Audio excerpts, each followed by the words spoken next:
നമ്മുടെ വിദ്യാലയം എത്ര സുന്ദരമാണല്ലേ. ഇത് ഒരു പൊതുമുതലാണ്.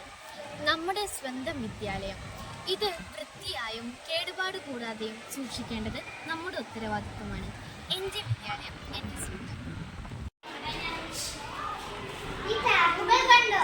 ഇതുള്ളത് കൊണ്ട് ഭക്ഷണം കഴിച്ചു കഴിഞ്ഞാൽ കൈ കഴുകാൻ നമുക്ക് എന്ത് എളുപ്പമാണ്. ആവശ്യത്തിന് മാത്രം ടാപ്പുകൾ ഉപയോഗിക്കുക. ആവശ്യം കഴിഞ്ഞാൽ ടാപ്പുകൾ കൃത്യമായി അടച്ചിടുക. നമ്മുടെ വിദ്യാലയത്തിന്റെ പൊതുമുതലാണ്. നശിപ്പിക്കല്ലേ. നമ്മുടെ വിദ്യാലയം നമ്മുടെ സ്വന്തം. പ്രിയപ്പെട്ട കൂട്ടുകാരെ, നമ്മുടെ ക്ലാസ് മുറിയിലെ ഈ ഡെസ്കും ബെഞ്ചും ബോർഡും മറ്റും കണ്ടോ? ഇതെല്ലാം നമ്മുടെ വിദ്യാലയത്തിന്റെ പൊതുമുതലാണ്. ബെഞ്ചിൽ ചവിട്ടരുത്, ഡെസ്ക് മറിച്ചിടരുത്.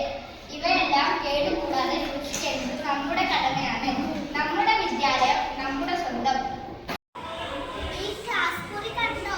ഇത് നമ്മുടെ വിദ്യാലയത്തിന്റെ പൊതുമുതലാണ്.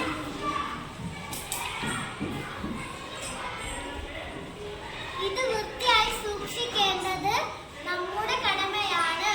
നമ്മുടെ വിദ്യാലയം നമ്മുടെ സ്വന്തം. പ്രിയ കൂട്ടുകാരെ, ഈ ഊഞ്ഞാലും തോട്ടവും ബെഞ്ചും ഒക്കെ കാണാൻ എന്തു രസമാലേ. ഈ വിദ്യാലയത്തിന്റെ പൊതുമുതലാണ്. നശിപ്പിക്കരുത്. നമ്മുടെ വിദ്യാലയം നമ്മുടെ സ്വന്തം. കുട്ടികളെ, ബാത്റൂം ഉപയോഗിച്ച് കഴിഞ്ഞാൽ നല്ലപോലെ വെള്ളം ഒഴിക്കണം.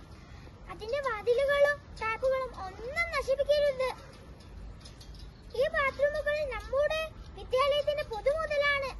നമ്മുടെ വിദ്യാലയം നമ്മുടെ സ്വന്തം. പ്രിയ കുട്ടികളെ, പ്ലാസ്റ്റിക് മാലിന്യം വലിച്ചെറിയരുത്. അത് നമ്മുടെ പരിസരം നശിപ്പിക്കും. പ്ലാസ്റ്റിക് മാലിന്യം നിക്ഷേപിക്കാനാണ് നമ്മൾ ഇവിടെ ഈ പ്ലാസ്റ്റിക് ബക്കറ്റ് വെച്ചിരിക്കുന്നത്.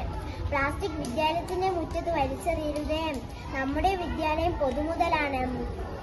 നമ്മുടെ വിദ്യാലയം നമ്മുടെ സ്വന്തം.